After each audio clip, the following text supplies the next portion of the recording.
Boa tarde a todos. Estão todos bem? Continuam se cuidando? É necessário. Vamos dar início à primeira parte da nossa sessão. Vamos elevar os nossos pensamentos a Deus para realizarmos a prece. Que Jesus, nosso Mestre querido, possa nos envolver amorosamente, assim como a todos aqueles que necessitam do seu carinho. Aqueles que passam por provações, por dificuldade, que a nossa vibração seja de otimismo, de amor, de fraternidade. Envolve Jesus a todos que estão acamados, necessitando de uma melhora, de um auxílio, que a nossa prece possa chegar até eles. Que conforte, Senhor, aqueles que estão em desequilíbrios, que passam por momentos difíceis. Que Jesus, espíritos bondosos, os ampare. Que assim seja.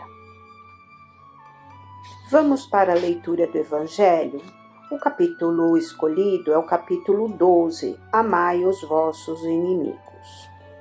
Se observarmos, Kardec, quando escolheu os temas de Jesus para serem colocados, ele concatenou estes temas de uma forma que houvesse um sentido, uma sequência propícia para ser comentada.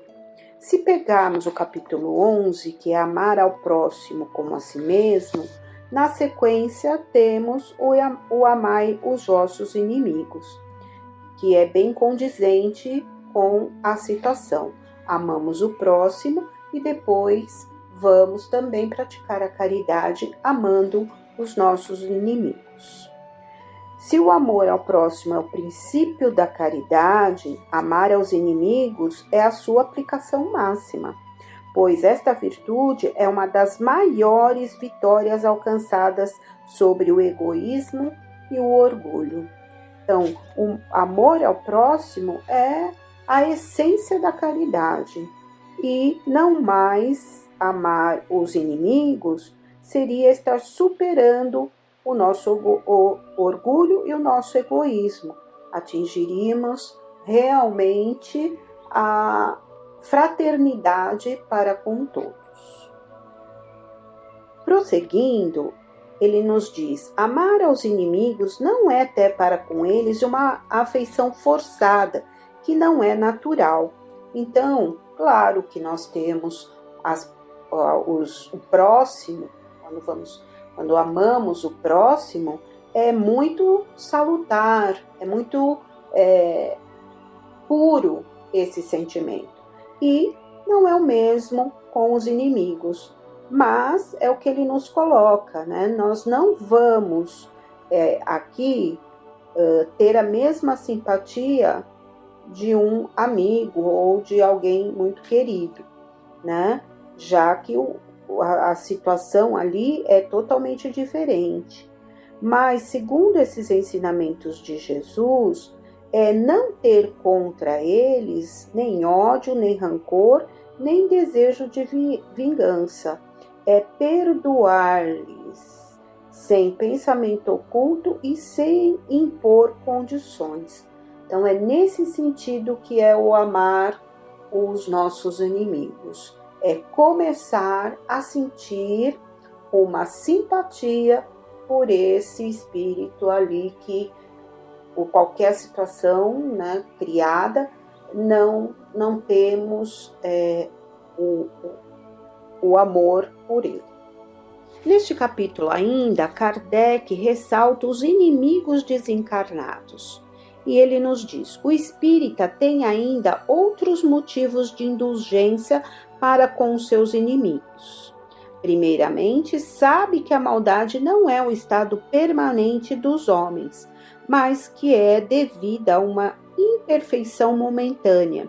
E do mesmo modo que a criança se corrige dos seus defeitos, o homem mau um dia reconhecerá os seus erros e se tornará bom. Então podemos perceber que a maldade não é um estado permanente do homem. E nós já nos damos conta do certo e do errado, até mesmo através do conhecimento do estudo da doutrina espírita, que é tão esclarecedora. E Kardec nos afirma que nós seremos como crianças, que um dia a gente reconhecerá os nossos erros e caminharemos para o bem. Na Gênese, temos o capítulo 3, o bem e o mal. E nos diz assim: pode-se dizer que o mal é a ausência do bem, como o frio é a ausência do calor. O mal não é um atributo distinto, ou seja, o mal não é uma qualidade diferenciada, tanto quanto o frio não é um fluido especial. Um é a negação do outro. Então, nessa comparação, um é o oposto do outro. Onde o bem não existe, forçosamente existe o mal. Então, se não tem o bem, já que seja oposto, forçosamente vai existir o mal. Não praticar o mal já é o começo do bem. Então, como nós comentamos, nós já temos uma consciência da produção, de não produzir o mal, Porque já não praticando, já não produzindo, nós já começamos a pensar e ter em nosso coração o bem. Deus só quer o bem. O mal provém unicamente do homem. Isso faz até mesmo nos reportarmos à criação dos demônios, de Satanás. Não existe um outro Deus que possa ser voltado para o mal, porque o mal é simplesmente proveniente do homem.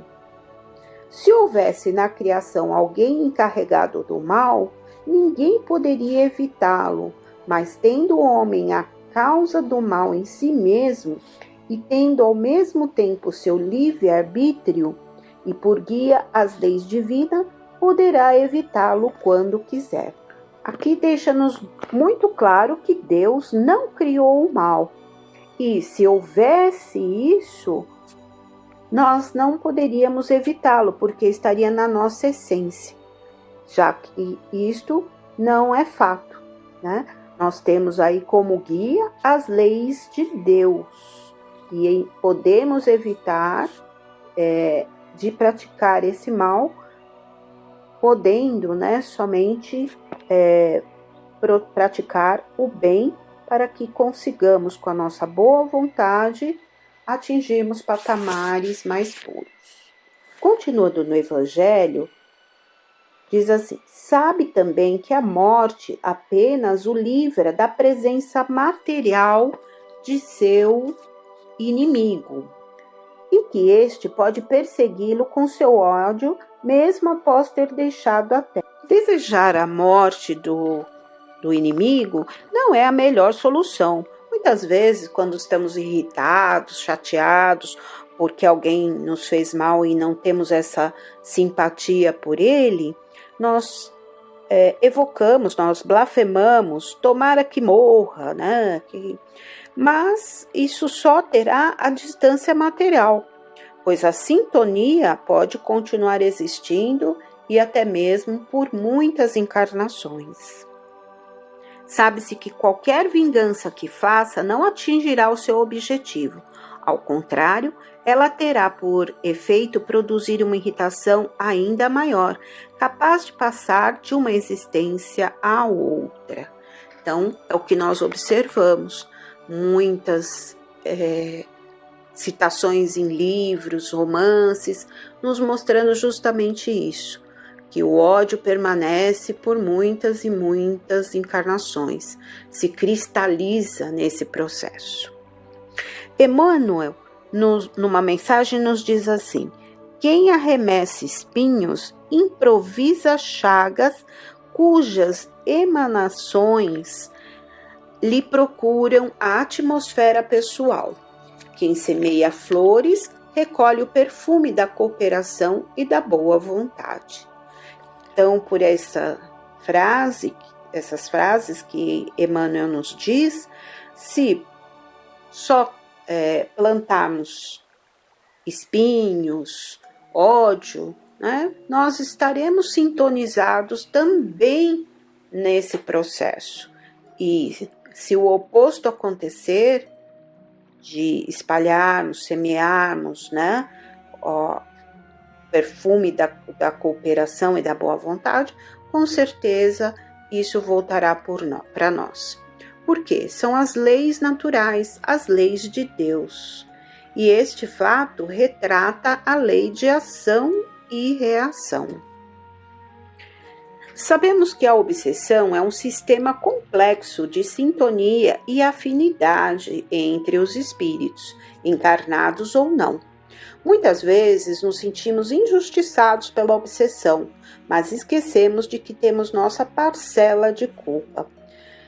Muitas vezes culpamos os espíritos obsessores pelo processo e não destacamos a nossa parcela de contribuição para que a situação ali existente de ódio, de rancor, tenha acontecido. Então, cabe a nós observarmos e estarmos sempre atentos a essa sintonia. O primeiro passo é a mudança de sintonia, ou seja, tentar melhorar nossos pensamentos e atitudes, se são nossos vícios, que eles se identifiquem conosco. Tentemos mudar aos poucos essa identificação. Não podemos esquecer que somos filhos do mesmo Pai que está no comando desse universo e que suas leis são perfeitas. Então, novamente, né, a lei de Deus aqui presente, fazendo com que somos irmãos perante o Pai Criador. Somos infelizes quando nos afastamos das leis de Deus, e se sofremos a obsessão, é que em algum momento da caminhada saímos do caminho do bem. Então, desviamos ali, a nossa sintonia não foi propícia, e logicamente, pela ação e reação, vamos atrair esses espíritos em dificuldades e que poderão nos proporcionar dificuldades maiores ainda. Voltando ao Evangelho, cabia ao Espiritismo provar pela experiência e pelas leis que regem as relações do mundo visível com o mundo invisível que a expressão extinguir o ódio com sangue é completamente falsa, pois a verdade é que o sangue realimenta o ódio, mesmo além túmulo, na erraticidade. Então, não é possível extinguir o ódio matando uma pessoa, né, com sangue. Isso é realmente sem propósito, porque isto vai alimentar ainda mais esse ódio e persistir no lado espiritual, ainda quando o inimigo estiver desencarnado e a pessoa estiver encarnada. De fato, não há coração tão perverso que não se deixe tocar pelas boas ações, mesmo a contragosto.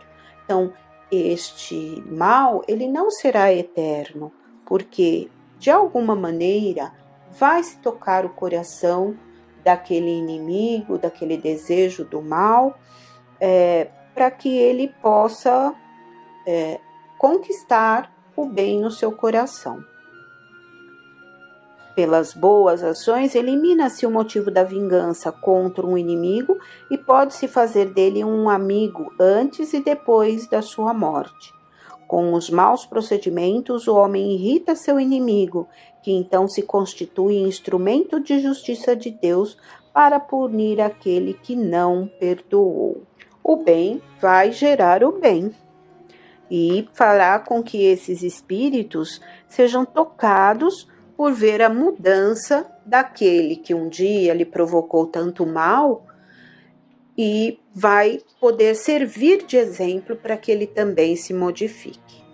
Podemos assim ter inimigos entre os encarnados e os desencarnados. Os inimigos do mundo invisível manifestam sua maldade pelas obsessões e subjugações. às quais tantas pessoas estão sujeitas e que são algumas das várias provas da vida, contribuindo para o adiantamento do homem no globo terrestre e que, por isso, deve aceitá-las com resignação e como consequência da natureza inferior do planeta. Ninguém está sujeito a passar por uma obsessão a bel prazer. Claro que isso foi construído através dessas animosidades entre a maldade. Mas a aceitação e a resignação em relação a esse espírito obsessor, ela deve acontecer para que nos consigamos, né, nos render ali ao amor desse inimigo. Se não houvessem homens maus na terra, não haveria espíritos maus ao seu redor. Devemos ter, portanto, indulgência e benevolência para com os inimigos encarnados e desencarnados. Isto é muito importante, né? Porque se não temos homens maus, não teremos maus espíritos. E veremos isso até mesmo nos mundos de regeneração, onde o amor predomina. Por quê? Aquele sentimento de solidariedade, de fraternidade é constante entre os espíritos. É assim que o ensinamento de Jesus, amai os vossos inimigos, não está unicamente limitado ao planeta Terra e à vida presente, mas inclui também a grande lei de solidariedade e fraternidade universal. Então isso é extensivo, né? Amar aí indistintamente a todos é o caminho para a perfeição. No Livro dos Espíritos, no capítulo 6, Mundo Espírita ou dos Espíritos, a questão 292. Existe ódio entre os espíritos? Não existe ódio senão entre os espíritos impuros, e são eles que insuflam entre vós as inimidades e as dissensões. Então, vemos aqui, como já abordamos nesse tema, que os espíritos impuros é que vão, né, insuflar ali as inimizades, as dissensões, ou até mesmo a prática do mal, porque são espíritos imperfeitos. E quando acham algo que vai poder repercutir essa maldade, que somos nós, espíritos imperfeitos e encarnados, esse ódio é possível acontecer. A questão 293 diz assim: dois seres que foram inimigos sobre a terra conservarão ressentimento um contra o outro no mundo dos espíritos? Não, eles compreenderão que seu ódio foi estúpido e o motivo pueril. Só os espíritos imperfeitos conservam apenas uma espécie de animosidade até que estejam purificados. Se foi um interesse material que os dividia, eles não pensarão mais nisso, por pouco que seja desmaterializados. Se não há mais antipatia entre eles, o motivo da discussão não mais existindo, podem se rever com prazer. Tais dois escolares, chegados à idade da razão, reconhecem a puerilidade das desavenças que tiveram na infância e cessam de se querer mal. É claro que aqui nós devemos observar as imperfeições. Se isso é tão sutil, no mundo espiritual não vai se levar em conta esta situação. E vão entender com a maturidade, que muitas vezes acontece quando estamos encarnados, passar aquilo como simplesmente uma infantilidade. Então, não sentirão nenhum rancor, nenhum ódio e voltarão a ser, né, bons amigos, se sentirem prazer em estarem juntos. Na questão 294, a lembrança das más ações que dois homens puderam cometer, um com relação ao outro, é um obstáculo à sua simpatia? Sim, ela os leva a se distanciarem. Então, sempre, aquela sintonia, aquele desejo ali, de vingança, de situações mais complicadas, vão levar a distanciar. Mas nada que uma boa conversa, um bom esclarecimento não possa voltar, a ter o mesmo sentimento de amor que poderia antes ter existido. Que sentimentos experimentam depois da morte aqueles a quem fizemos mal neste mundo? Se são bons, perdoam de acordo com o vosso arrependimento. Se são maus, podem conservar ressentimento e algumas vezes vos perseguir até em uma outra existência. Deus o pode permitir como castigo. Entendemos como castigo, na verdade, um aprimoramento desse processo, porque Deus não castiga, Deus faz com que a gente observe melhor as situações. Espero ter contribuído com algum ensinamento, algum conhecimento. Fiquem com Deus, muito obrigada e que Deus esteja conosco.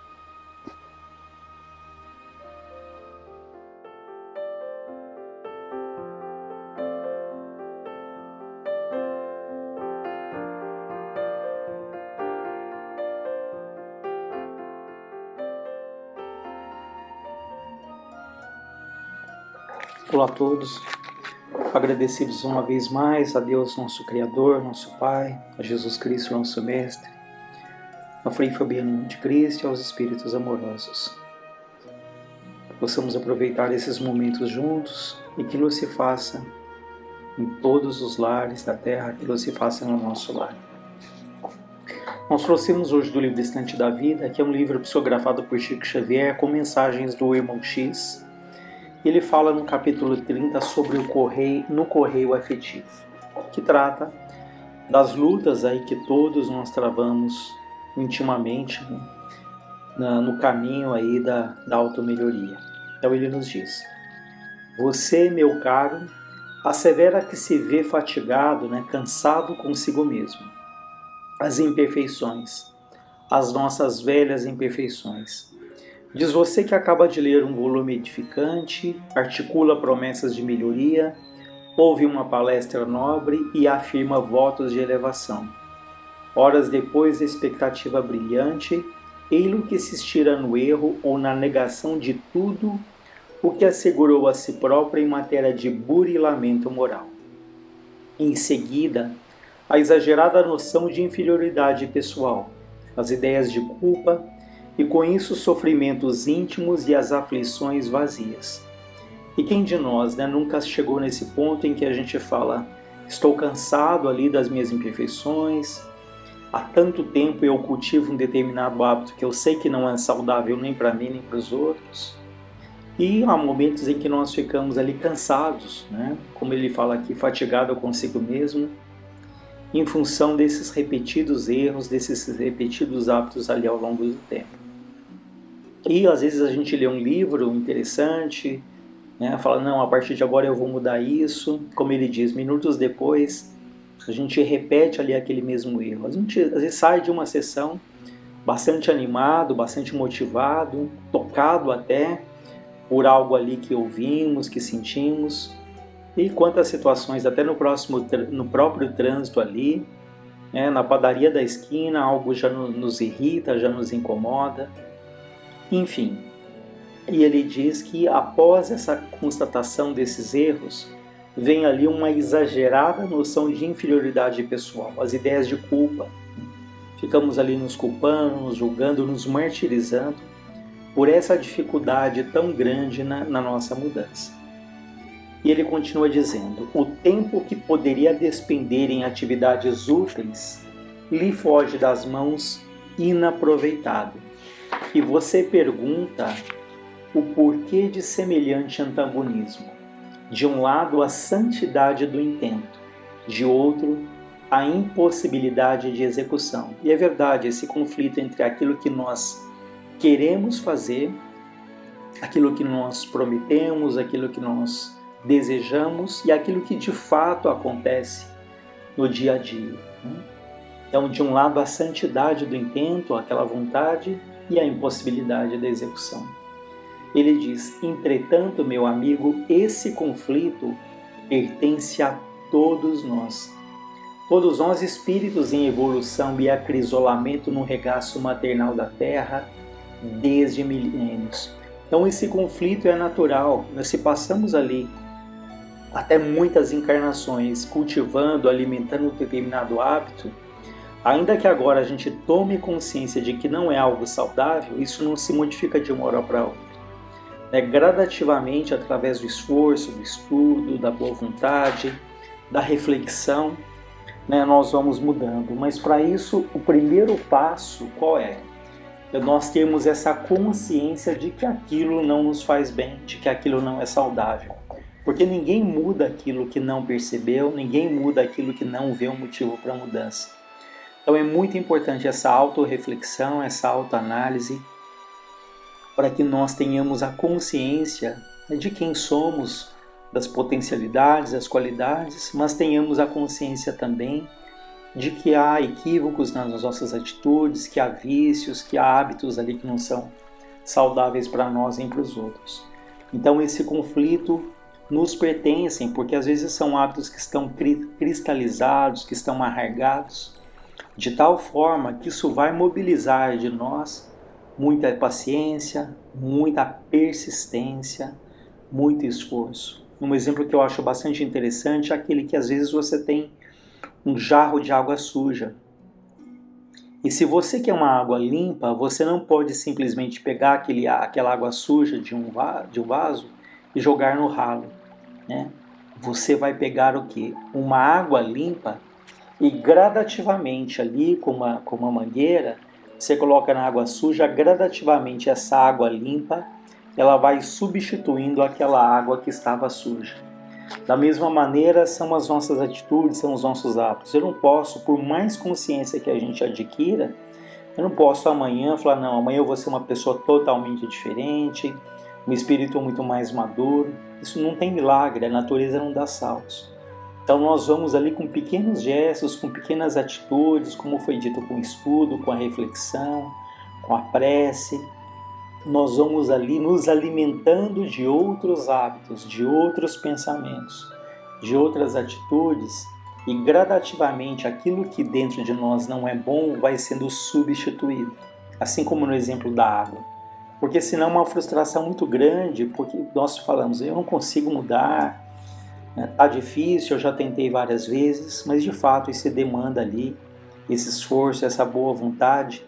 E se olharmos para o passado, quantas situações nos incomodavam profundamente, nos tiravam o sono, ou questões que nos irritavam muito, que hoje elas já são mais tranquilas, ou que talvez até tenhamos superado aqueles pontos, mostrando ali que sim, é possível, e que com a ajuda ali de Deus, o nosso Espírito Protetor, mas acima de tudo é uma conquista individual. Então, não esperemos milagres. Então, a religião nos ajuda muito, os livros nos ajudam, o nosso Espírito Protetor nos estimula, mas, em última instância, a responsabilidade da própria vida e do próprio crescimento sempre está ali nas nossas próprias mãos. Então ele diz que esse conflito pertence a todos nós. Contra o pingo de esforço que sustentamos a favor do autoaperfeiçoamento, surpreendemos o caudaloso rio dos nossos impulsos instintivos, que nos arrastam para a animalidade de que somos egressos. Então há ali o nosso esforço, do autoaprimoramento, mas é que ele fala ali todo o resquício dos impulsos instintivos, de defesa, de ataque, de um instinto de conservação exagerado, exacerbado, que estimula ali, como falamos até em algumas semanas atrás, o orgulho, a vaidade, até a agressão e a violência. ele diz ainda: a necessidade de paciência até mesmo conosco se nos patenteia no clima da vivência comum em qualquer parte. Então nós aprendemos muito que temos que cultivar a paciência com os outros, mas igualmente nesse aspecto nós temos que ter a paciência conosco mesmo, no sentido de persistir, aguardar, fazer a nossa parte, mas entendendo, assim como o fruto que ele precisa do tempo para amadurecer, há muitas situações que só o tempo, aliado ali ao nosso esforço, à nossa dedicação, que vai ali trazer essa maturidade que todos nós aguardamos, que todos nós desejamos, que todos nós aspiramos. Então, ter a necessidade da paciência, a paciência de repetir pequeninos gestos de tolerância e diminutas renunciações, hora por hora, dia por dia, manejando incessantemente o buril da disciplina sobre a pedra de nossas qualidades virtuais, de modo a nela esculpir a individualidade que aspiramos a ser. Olha que interessante essa questão de repetir os pequenos gestos dia a dia, hora a hora, não nos deixarmos levar ali por um remorso que é destrutivo. A gente sempre retoma esse ponto que o arrependimento ele é extremamente importante. Mas cuidado para que esse arrependimento não se torne um remorso que corrói, que paralisa, que nos deixa presa ao passado. Sobretudo quando percebemos ali erros que nos machucam muito, que nós cometemos. Mas quantas situações nós erramos porque não tínhamos a maturidade, a informação, a consciência que nós temos hoje. Se aquele fato acontecesse hoje, talvez a gente não repetisse aquele mesmo erro. Então, para que nós não fiquemos presos ao passado, aquilo que já foi. Aquela frase que diz, a partir de agora, que Deus é justiça, mas Ele também é misericórdia. E essa imagem eu acho muito rica quando ele fala de esculpir a individualidade que aspiramos a ser. Isso me faz lembrar quando um grande artista, quando um grande escultor, ele vê ali um bloco de mármore. Então é um bloco, para nós leigos, aquilo é só um bloco de pedra. No entanto, quando o artista olha para aquilo, ele já vê ali, ele visualiza uma obra de arte, ele visualiza uma obra pronta. E pouco a pouco, com a disciplina, com a técnica, com a persistência, ele vai talhando ali aquela pedra e quando termina, nós temos ali uma obra de arte, como Michelangelo ali na Pietà, Moisés, em que, enfim, verdadeiras obras de arte que vão atravessar ali a história da humanidade e que tantas e tantas pessoas vão ali, vão aproveitar, vão ali se encantarem por tamanha técnica. Mas aquilo um dia foi só um bloco de mármore.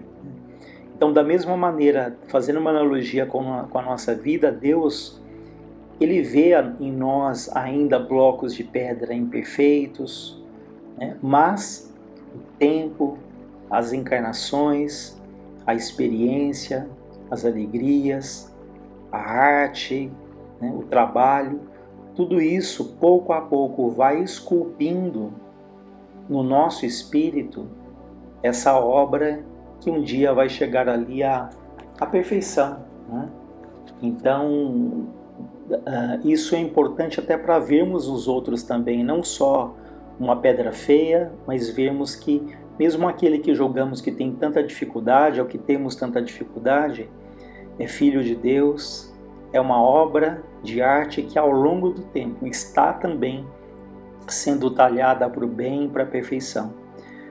Podemos demorar mais ou menos, podemos ser mais ou menos resistentes, mas esse processo de evolução para o nosso próprio bem, ele é inevitável. Então, se não percorremos esse caminho, buscando ali o bem, buscando o amor, o perdão, nós também vamos chegar lá na frente, mas com dor, com decepções, com tristezas. Aí cabe a cada um de nós quais as escolhas que temos feito ao longo dos nossos dias, ao longo das nossas existências. Ele diz que esse conflito ocorre a maioria das criaturas em estágio educativo na Terra, estejam ou não vinculadas à carteira do corpo físico. Ou seja, estejamos aqui ou do outro lado, esse conflito nos pertence. Escalamos o monte da sublimação passo a passo, muitas vezes de coração agoniado e pés sangrentos. Olha que importante que ele vai dizer agora. A nosso ver, não padecem guerra íntima unicamente aqueles que se anestesiam de maneira temporária em superioridade falsa, acreditando-se realizados em paraísos de ilusão, copiando, imitando a convicção de crianças que se admitem habitando castelos em suas construções de papel ou de areia. Então vejam, esse conflito pertence a todos nós. Que os únicos que não têm esse conflito são aqueles, como ele diz, que se anestesiam à maneira de crianças, ali que se julgam superiores, que se julgam espíritos já de uma alta hierarquia, de uma alta categoria.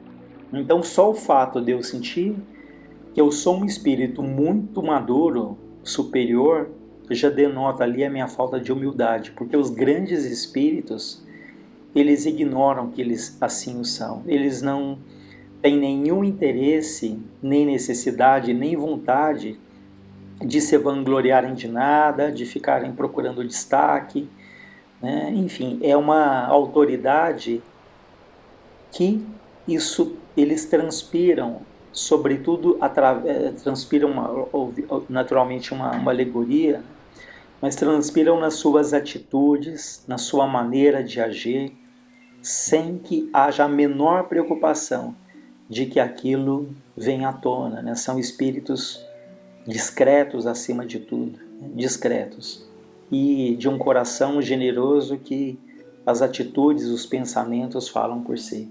Então os únicos que não trazem esse conflito são aqueles que se iludem. Essa terrível disparidade entre o que ainda somos e o que devemos ser é peculiar então a todas as criaturas que despertam para as exigências da ascensão espiritual. O próprio Paulo de Tarso, refletindo sobre esse problema, declara no versículo 19 do capítulo 7 da Epístola aos Romanos: não faço o bem que desejo, contudo o mal que não quero, esse faço. Então, vejam que Paulo de Tarso trazia ali muito fortemente esse conflito, mas não se deixou levar pelo remorso, mas pelo contrário, isso era uma alavanca, era uma mola propulsora que o levava ali a buscar o melhor, a fazer todo o bem que ele poderia.